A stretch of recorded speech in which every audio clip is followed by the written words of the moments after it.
PT KB Pharma bekerja sama dengan radio kesayangan Anda mempersembahkan Sandiwara Radio Saur Sepuh. Disajikan oleh Procold, obat flu yang dulu dibeli dengan resep dokter, sekarang dapat dibeli bebas di mana-mana. Dan Kalpanax, obat penyakit kulit yang ampuh khasiatnya. Diproduksi oleh Haravana Record. Naskah karya Niki Kosasih. Hiasan musik dan sutradara Indra Mahendra.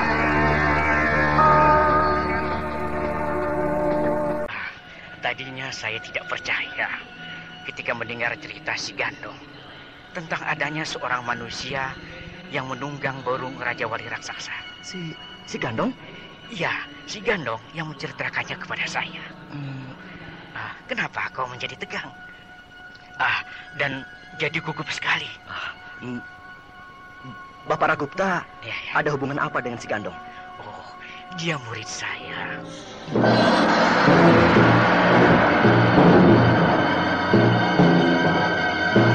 Murid? Si Gandong murid Bapak Ragupta? Iya, benar. Tidak usah gugup, anak muda. Saya memang gemar sekali berkenalan dengan seorang anak muda yang memiliki ilmu yang tinggi. Itulah makanya saya menunggu di sini. Jadi Bapak berada di sini memang sengaja menunggu saya? Benar, anak muda. Bapak Ragupta? Iya. Saya pun senang sekali dapat berkenalan dengan Bapak. Tapi hendaknya perkenalan kita, perkenalan yang sehat. Maksudmu? Saya tidak memiliki ilmu yang tinggi seperti yang digembar-gemborkan orang. Terbukti waktu bertarung dengan si Gandong, hasilnya seimbang. Saya dan Gandong sama-sama roboh. Kau terlalu merendahkan diri, anak muda. Kau dan si Gandong memang sama-sama roboh, tapi hasilnya tetap lain. Berbeda jauh sekali. Kau dengan cepat bisa bangkit dan tidak mengalami luka sedikit pun. Tetap segar bugar. Tapi si Gandong, parah sekali. Sampai sekarang masih dirawat. Keadaannya sangat menyedihkan. Maafkan saya, Bapak Ragupta. Saya menyesal. Saya tidak bermaksud mencelakai si Gandong murid Bapak. Semua itu terjadi karena kesalahpahaman akibat hasutan orang-orang Jalai. Ya, ada peribahasa yang mengatakan, sesal kemudian tidak berguna. Nah, kau tentu paham arti peribahasa itu, bukan? Saya paham artinya peribahasa itu. Lalu, maksud Bapak? Ya, seperti yang saya katakan tadi, bahwa saya gemar sekali berkenalan dengan seorang tokoh yang memiliki ilmu tinggi.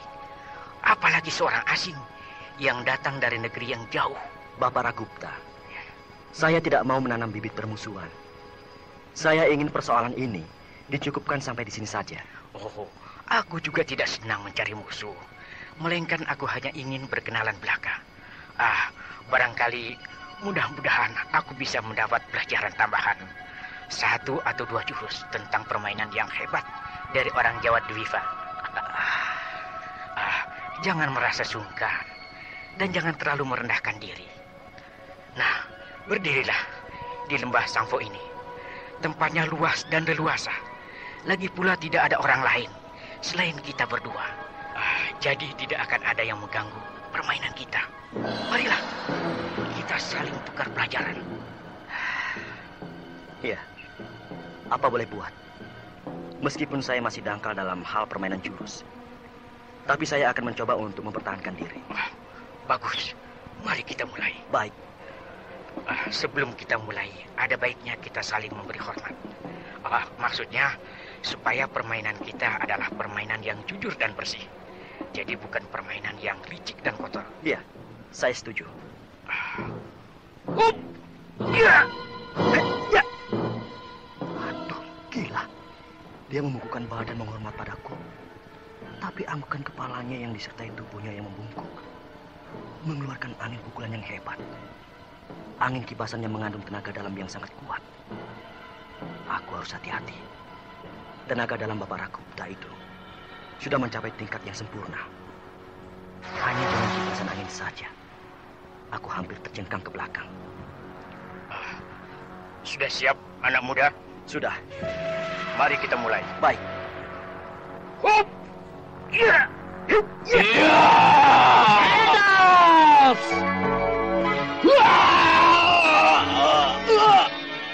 Hebat, hebat. Semua lawan-lawanku roboh dan tumbang bila aku gempur dengan ilmu tulang karang. Tapi kau hanya terdorong beberapa langkah ke belakang dan tetap berdiri dengan tegak. Berarti kau memang dapat menguasai ilmu kadikjayaan dengan baik.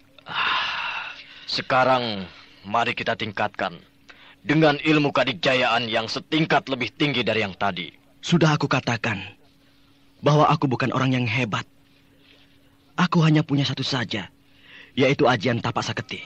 Jadi, meskipun kau akan mempergunakan beberapa jenis ilmu kadikjayaan, aku tetap saja hanya mempergunakan satu jenis, yaitu ajian tapak saketi. Aku tidak percaya. Terserah Bapak. Baik, akan aku lihat. Sekarang, tahanlah ilmu lipatan belalai. Apakah aku akan dililit oleh belalai gajah? Ya, aku akan melilitmu dan membantingnya ke tanah. Nah, apakah kau mampu bertahan? Akan saya coba.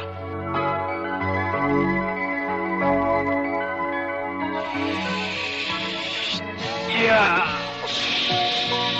Ya. Wah, dia benar-benar jadi seperti gajah. Kedua tangannya meliuk-liuk, seperti seorang gadis yang sedang menari, membentuk liku-liku belalai gajah. Hop, ya. Ya. Ya. Ya. Ya.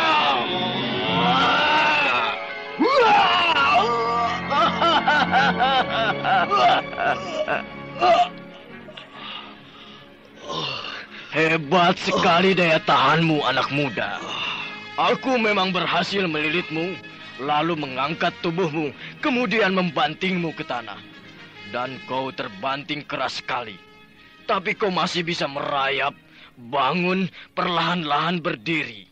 Hebat, hebat. Sebab seharusnya kau sudah terkapar, semua tulang-tulang tubuhmu remuk. Tapi tidak, kau tetap bisa berdiri lagi, meskipun dengan sempoyongan.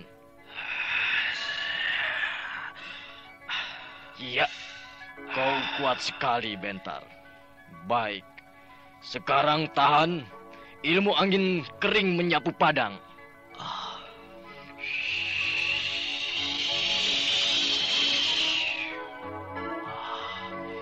Dia menurunkan tubuhnya sampai kedua lututnya membentuk siku-siku, seperti setengah jongkok. Kedua tangannya menunjuk ke depan lurus-lurus, dan kedua telapak tangannya menghadap ke muka.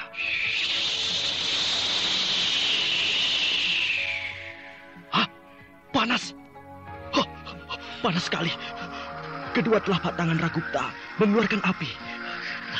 Angin itu hanya angin yang kecil, sepoi-sepoi, biasa saja. Tapi hawanya terasa panas, panas sekali. Celaka, dia mengerahkan tenaga dalam panas api.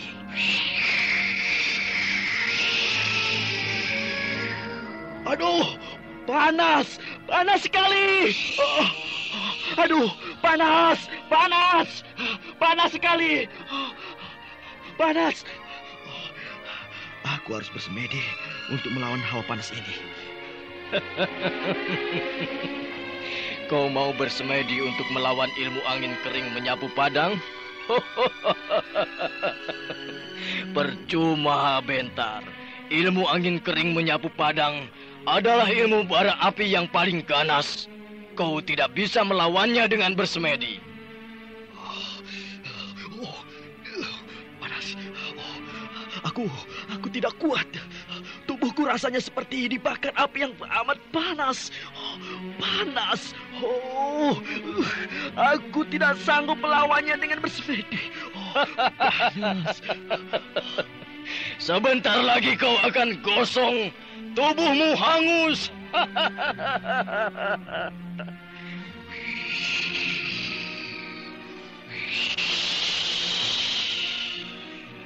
Apa boleh buat? Aku akan mengadu jiwa. Aku gempur dengan ajian tapak saketi.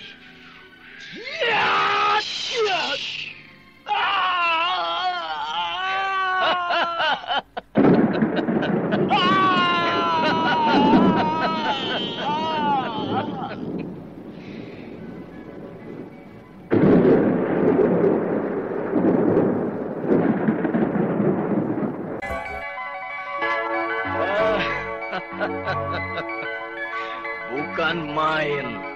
Kuat sekali anak itu. Dia terkapar di atas tanah. Tubuhnya memang memerah pertanda dibakar panas api. Tapi tidak hangus. Juga pertanda anak muda ini memiliki ketahanan tubuh yang luar biasa. Cukup, Ragupta. Ah, siapa itu? Jangan dekati anak muda itu. Orang itu memiliki tenaga dalam yang luar biasa. Orangnya tidak nampak, tapi suaranya bergema, terdengar di mana-mana, menggema ke seluruh lembah ini. Ragupta. Ah, Kampala. Ah, Kampala, kau ada apa? Ada apa kau datang kemari, Kampala? Anak muda itu muridku. Oh, muridmu? Ya. Anak muda itu, Bentar itu muridmu? Ya. Oh, aku sama sekali tidak tahu, Kampala. Kau sudah tua. Oh, Sudah menjadi seorang tokoh, termasuk jajaran kelas atas. Masih juga suka mengurusi perkara anak-anak. Tapi rasanya mustahil. Anak muda itu orang asing dari negeri Jawa Dwipa. Mengapa bisa menjadi muridmu? Aku mau punya murid orang Jawa Dwipa, orang Mongol, orang Campa, orang Ligor. Apa urusanmu? Aku benar-benar tidak tahu sama sekali kalau Bentar itu muridmu. Kau telah menyakiti muridku. Kau tahu buntutnya, bukan? Sebentar Kampala. Aku rasa Adil. Adil? Ya, dia Bentar melukai muridku, si Gandong.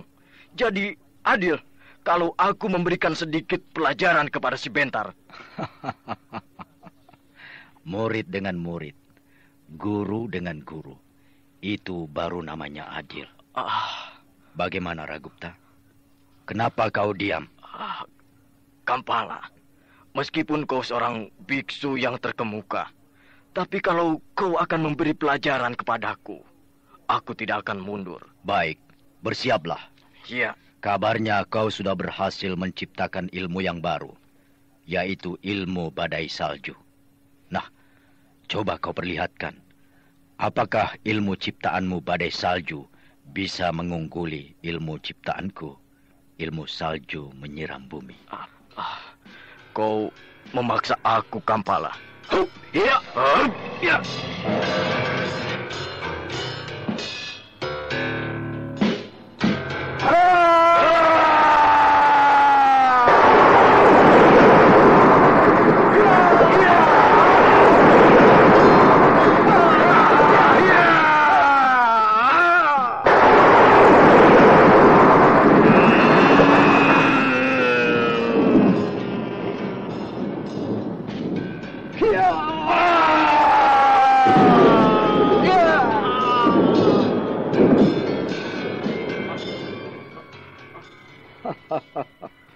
Bagaimana, Ragupta? Kau memang hebat, Biksu Kampala. Kau juga hebat, Ragupta. Kau sudah bisa menciptakan sebuah ilmu tingkat tinggi. Ilmu badai salju ciptaanmu itu hebat. Tapi ilmu salju menyiram bumi ciptaanku lebih hebat. Terima kasih, Biksu Kampala. Hari ini kau telah memberikan pelajaran yang berharga bagiku. Lain kali kita bertemu lagi. Iya! Dia kabur. Ya, rupanya dia merasa tidak akan mampu mengungguli aku. Padahal sebenarnya dia hebat. Baiklah. Lebih baik aku memeriksa keadaan Bentar. Kasihan Bentar. Tergeletak di atas tanah. Kulit tubuhnya memerah. Ya, rupanya dia berusaha keras melawan hawa panas yang menyerang dirinya. Lebih baik aku bawa ke Lhasa. supaya bisa dirawat dengan lebih baik. Hup! Ha! Ya!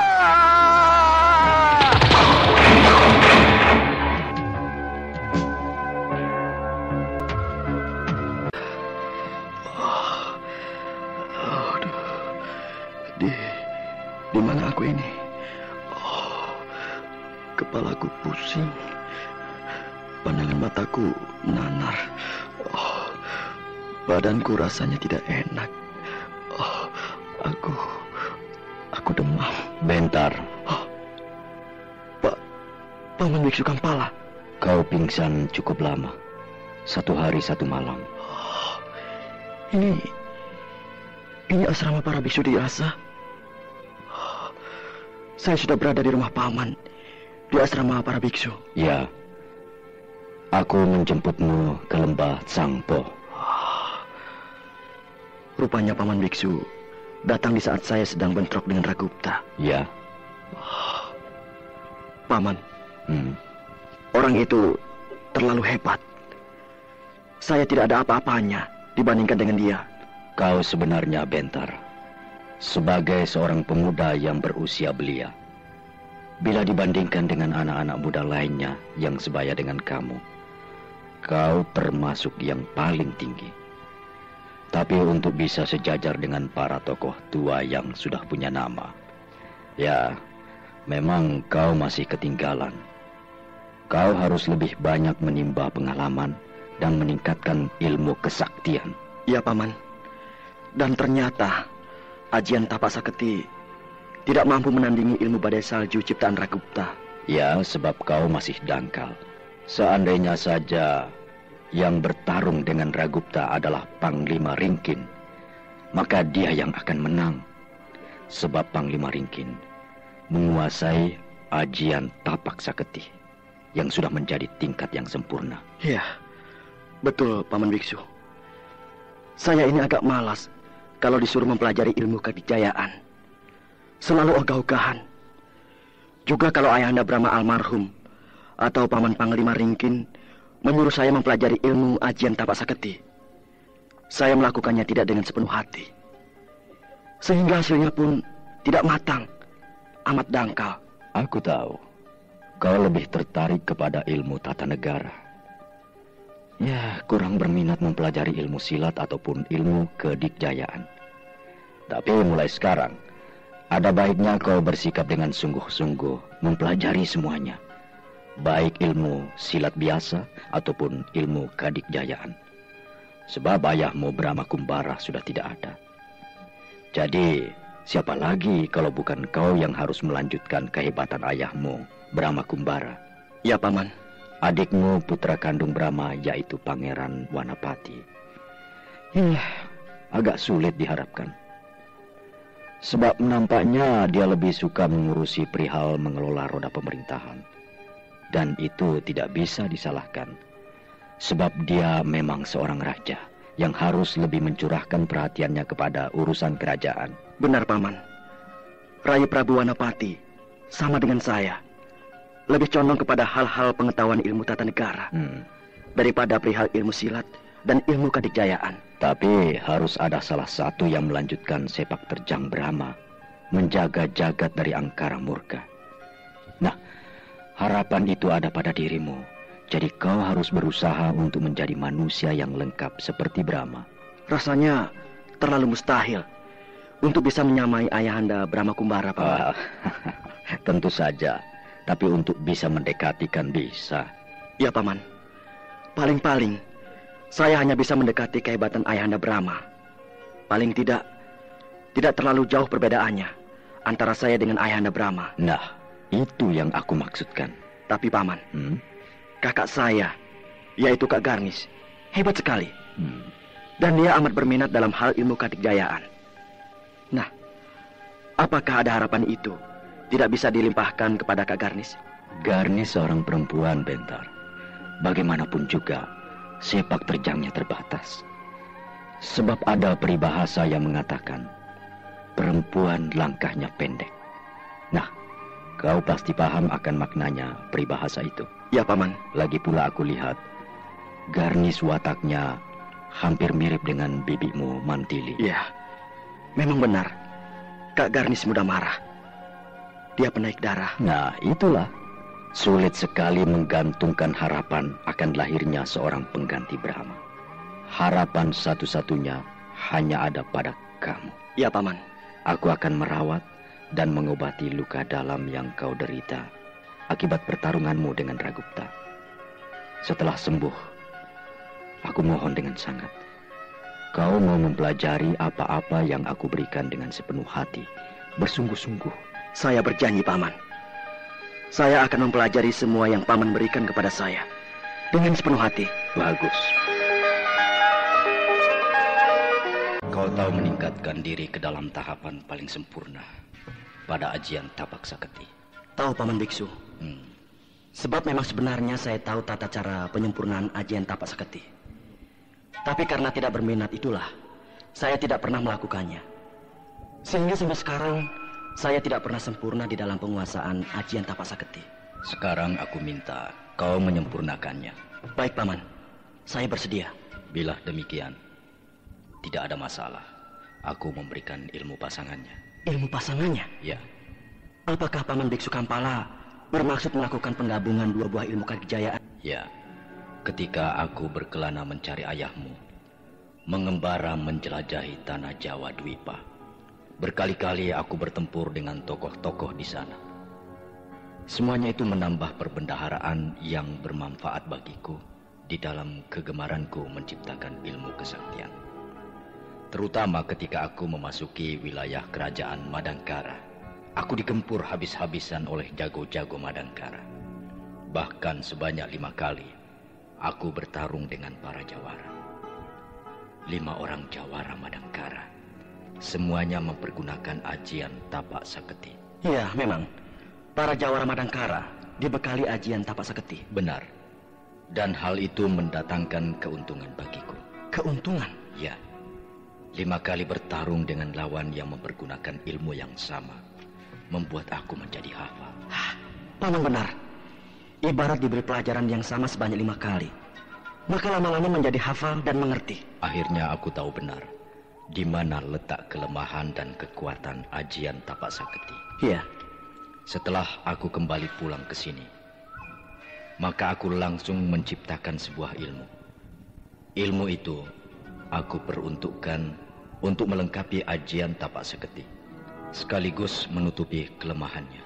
Paman, seperti apakah ilmu itu? 10 tahun aku mengolahnya. Saya ingin sekali melihatnya, Paman.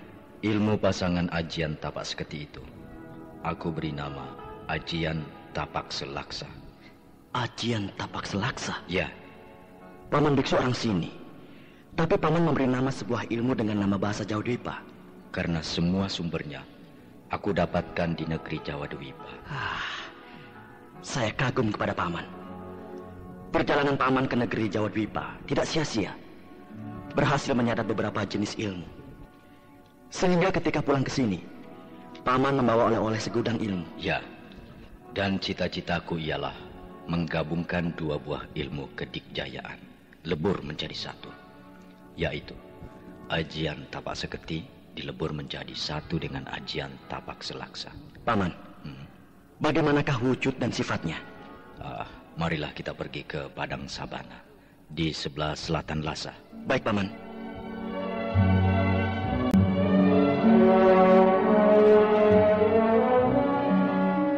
Nah, inilah Padang Sabana. Gersang, tandus, tidak ada pohon sebuah pun. Sejauh mata memandang, hanya hamparan padang belaka. Ya. Sinar matahari menyengat kulit tajam sekali. Tapi udaranya terasa lembab. Tidak ada angin sedikit pun. Bahkan angin yang paling lembut pun tidak ada. Suasananya sunyi dan lengang. Kita akan berada di sini selama 40 hari 40 malam. 40 hari 40 malam? Ya. Apa Paman Biksu mengambil jumlah yang itu? Maksudmu? Jumlah hitungan waktu 40 hari 40 malam. Bagi saya merupakan angka keramat. Sebab puncak kehebatan Ayahanda Brahma sebagai seorang tokoh nomor 1 ketika beliau berpuasa selama 40 hari 40 malam di saat menciptakan ilmu lampah lumpuh. Apakah aku juga tidak boleh meniru ayahmu? Tentu saja, Paman. Siapapun berhak melakukan hal yang sama. Aku merasa tidak akan mampu melakukan puasa selama 40 hari, 40 malam. Tapi setidaknya aku mampu menirukannya dalam bentuk lain, yaitu bertahan melebur diri dengan alam.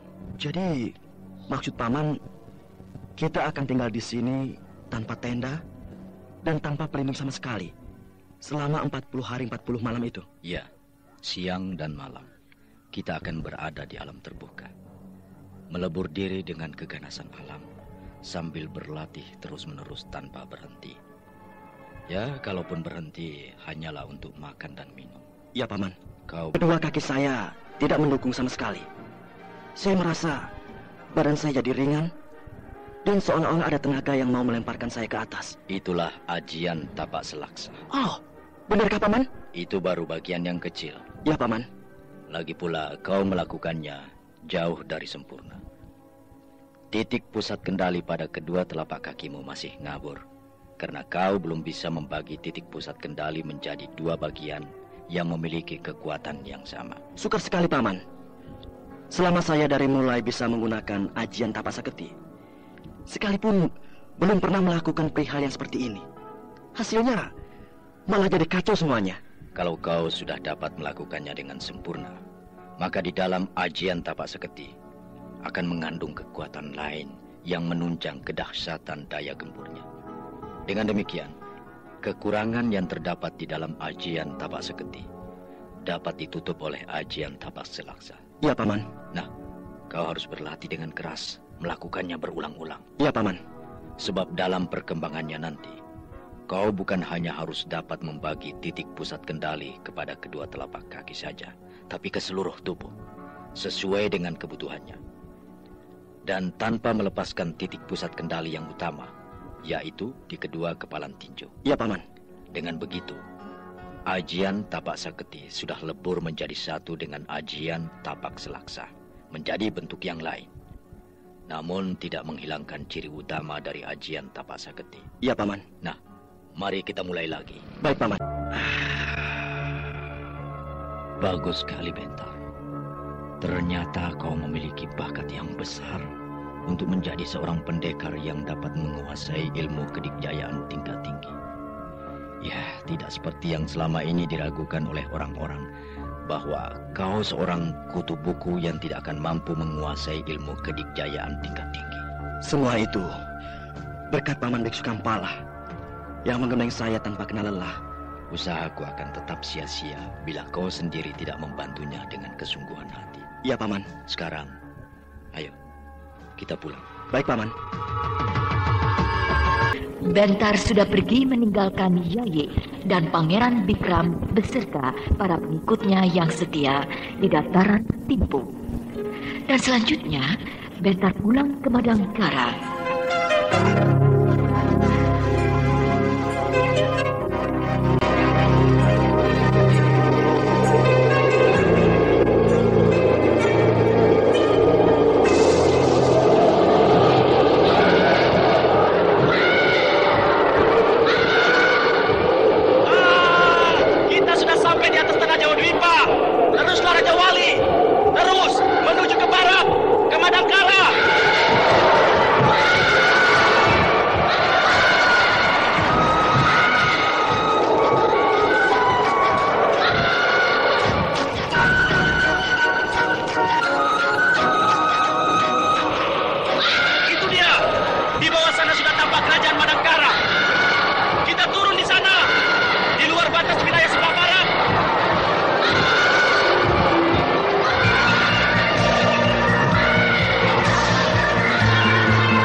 Kita sudah mendarat dengan baik di luar perbatasan ibu kota Madangkara. Di tempat yang sunyi, sehingga tidak terlihat oleh orang. Nah, sekarang kau boleh pergi, Raja Wali.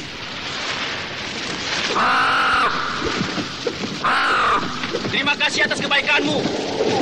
Selamat jalan. Terima kasih.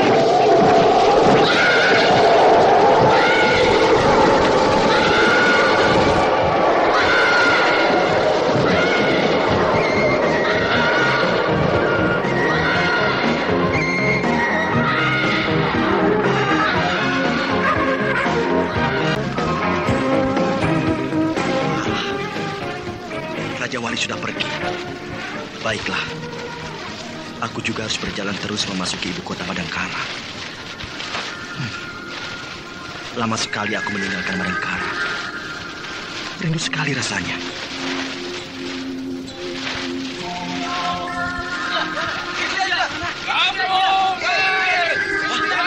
Siapa itu? Oh, satu regu pasukan Madangkara.